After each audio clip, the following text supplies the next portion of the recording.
I never imagined the day I buried my father would be the day my marriage would start to die too. But looking back, maybe the signs had been there all along, hidden under the weight of grief I didn't want to unpack. My father had been my anchor, the man who taught me discipline, sacrifice, and the meaning of standing tall no matter what life threw your way. Losing him felt like losing the map of my life. The funeral was in our small hometown in Pennsylvania, the kind of place where everyone knows everyone's business and where the smell of damp earth and church flowers clings to you for days. I had flown back from my base in North Carolina just 2 nights before, barely sleeping, my mind spinning with memories of my dad and the heavy responsibility of delivering his eulogy. My wife, Laura, was supposed to be my rock through all of this, the person holding my hand while the world felt like it was breaking apart. And at first, she played the part perfectly, comforting words, the right amount of sympathy in her eyes, even making sure I ate when I had no appetite. But there was something in her tone I couldn't quite place. It wasn't distance exactly, more like distraction, like her focus was split between me and something or someone else. At the wake, she drifted off more than once, always with some excuse, checking her phone, stepping outside for fresh air, helping with food in the kitchen. I tried to ignore it. I told myself this was grief messing with my head, making me sensitive, paranoid even. After all, she'd been there for my dad too. She'd cried at his hospital bed, squeezed his hand in his final hours. But when I caught her across the room, leaning just a little too close to a man I didn't recognize, my stomach knotted. He was tall, dressed in a dark suit, maybe mid-40s, with the kind of fake smile you give when you're pretending to be part of someone's pain. She laughed at something he said, laughed at my father's wake. That was the first time a spark of something ugly flickered in my chest, a feeling I didn't want to name yet. I forced myself to look away, to focus on greeting distant relatives and shaking hands, but the image of her leaning into him burned in the back of my mind. I told myself I was imagining things, that grief was twisting everything, but deep down I already knew this day was going to end much worse than it began.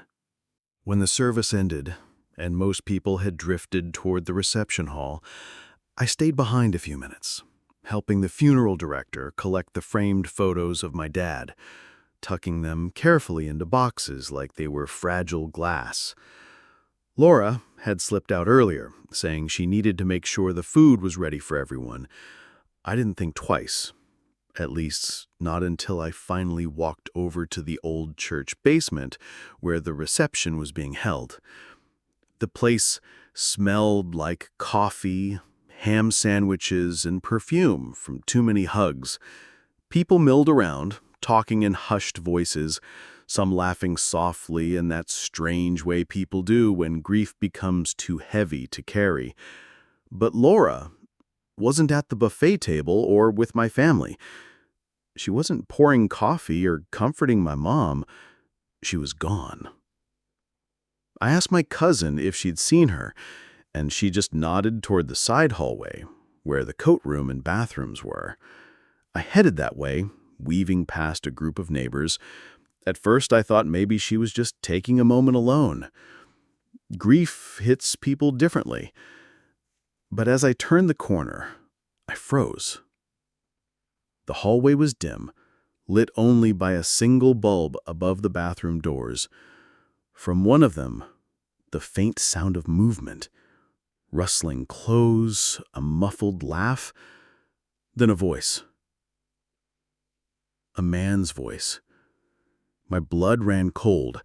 I stepped closer, my boots echoing on the old linoleum, and recognized her laugh, the same one I'd heard hours earlier at the wake. I didn't think, I just pushed the door open. The sight hit me like a punch to the chest. Laura was pinned against the wall, his hand tangled in her hair, her dress pushed up. They both froze, eyes wide like kids caught stealing. But there was no mistaking what I saw, no mistaking what they were doing. At my father's funeral. For a second, no one said a word. Then she started stammering, pulling her dress down, saying, "It's not what it looks like," as if there was any other way to explain it. The man muttered something about being sorry, about leaving, and brushed past me without meeting my eyes. I just stood there, my jaw tight, my heart hammering in my ears. The rest of the world kept moving. People still talking, still eating ham sandwiches, still telling stories about my dad, while my marriage was quietly dying in a church bathroom, 10 feet away from his coffin. I don't even remember following her out of that bathroom, but somehow we ended up outside, behind the church, where the wind cut through like a knife. Snowflakes were starting to fall, landing on her hair, but she didn't seem to notice. She kept talking, something about grief making people act strange, and it was just a mistake. A mistake! That word snapped something in me. My father's body was still lying in that coffin, not 20 feet away, and she called it a mistake like she'd spilled wine on a rug. I told her to look me in the eye and say it again, but she couldn't. She just stood there, shaking, arms wrapped around herself like she was the victim. I asked her who he was, and when she finally said his name, it felt like I'd been sucker punched. He wasn't some random stranger. He was a guy from my father's old bowling league, someone I'd known since I was a kid, a man who'd been sitting 2 rows behind us during the service. My mind spun, replaying the moments from earlier, the way she'd laughed at something he whispered when we passed in the parking lot, the way she disappeared right after the eulogy. Suddenly, the entire day felt poisoned. I told her to leave. Not to go back inside and play the grieving daughter-in-law, not to hug my mom or pretend like nothing happened. Just get in her car and go. She tried to reach for my arm, but I pulled back like her touch burned. My hands were shaking, not from the cold, but from everything boiling inside me. Rage, betrayal, humiliation. Watching her walk away through the falling snow felt unreal, like a scene from a nightmare. But as I stood there, my phone buzzed in my pocket. It was a text from my cousin. "You need to come inside now. People are starting to ask where you are." I took one last deep breath of the icy air, knowing I'd have to walk back into that church and act like my world hadn't just been gutted behind its walls. When I walked back into the church hall, every head seemed to turn, though I knew most of them were just glancing up out of habit, not because they knew what had just happened outside. My cousin gave me that look, half concern, half suspicion, as I made my way to the front table where the coffee urn sat. My hands were still trembling as I poured a cup, the scalding liquid almost spilling over. Across the room I saw him, the man she'd just been with, leaning casually against the wall, sipping from a styrofoam cup like nothing in the world was wrong. His eyes flicked to mine for a split second, then darted away, but not fast enough to hide the flicker of guilt, or maybe it was smugness. My stomach twisted.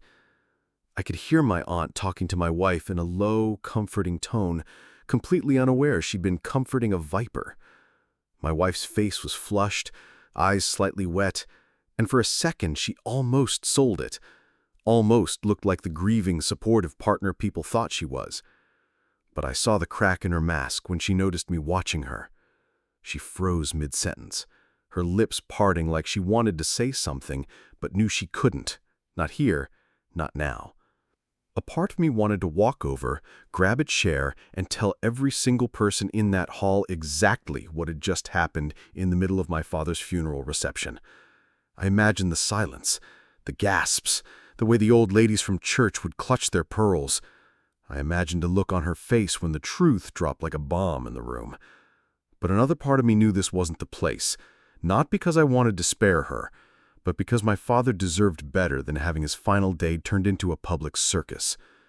So instead, I walked past her without a word, past the man who couldn't even look me in the eye, and straight to the casket one last time. I put my hand on the wood and whispered so no one could hear, "I'm sorry, Dad. I couldn't even make it through your funeral without everything falling apart." That night, after everyone had gone, and the house was silent except for the occasional creak of the old floorboards, I sat alone in the dark living room with a glass of whiskey in my hand.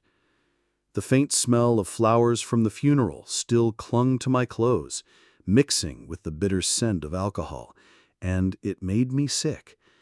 I replayed every second of the day, her slipping away, my searching for her, the sight of them together. And it all blurred into this ugly knot in my chest that I couldn't untangle. I kept asking myself why. Was it because grief made her reckless? Was it something she'd planned before today? Or had this been going on for longer than I'd ever suspected? Every possible answer cut deeper than the last. My phone buzzed on the table. Her name lit up the screen, but I let it ring until it went silent. A minute later, a text appeared. "We need to talk." I stared at it for a long time, the words looking more like a threat than a plea. I didn't respond. I couldn't.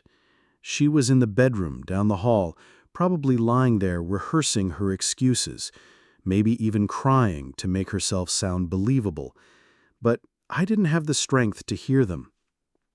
Instead, I opened the drawer under the coffee table and pulled out an old photo of my father holding me when I was a kid. His smile was wide, his hand strong on my shoulder, and I realized this was the last thing he'd ever want from me, to sit here in the wreckage of my marriage on the same day I buried him. I raised my glass in the dark and whispered, "I'll figure it out, Dad. I promise." But the truth was, I didn't know if I was promising him justice or just a slow, quiet disappearance from the life I thought I had.